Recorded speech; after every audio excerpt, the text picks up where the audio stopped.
144 धारा जारी पर उमरकोट परिस्थिति शांत 100 जनक विरुद्ध में मामला रुजु। नवरंगपुर जिला उमरकोट रे 1982 मसीह होइथिला पुलिस लाठीचालना।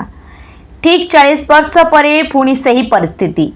उमरकोट डीएनके छकठारे दीर्घ 48 घंटा धरी शव पोताकु नहीं होइथिबा रास्ता रोक जोगु जनजीवन प्रभावित होइछि।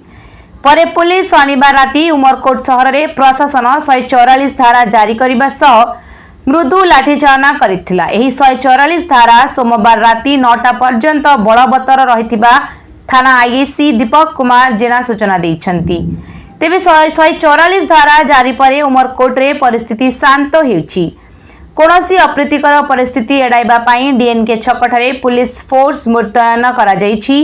वर्तमान सुधा कोनोसी अप्रीतिकर परिस्थिति सृष्टि हेनी बोली उमरकोट सहर रे रास्ता अवरोध करी जनजीवन को प्रभावित करने अभियोग रे उमरकोट पुलिस 100 जन रास्ता अवरोधकारी विरुद्ध में मकदमा रुजु करिछि।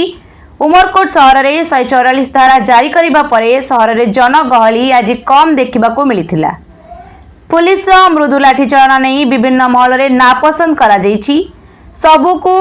सबको गाँ लोक को न पचारि पोती दे भूल कार्य करने जोगु यह परिस्थिति उपजुथिबा बेले पुलिस लाठी न चढ़ाई कथबार्ता माध्यम रास्ता हटैथिले भल होइथांता बोली मत प्रकाश पाइछि। सहरर परिस्थिति को धरी 144 धारा को बढ़ाजिब कि नहीं प्रशासन स्थिर करिब बोली उमरकोट थाना आईआईसी दीपक कुमार जेना सूचना दैछंती।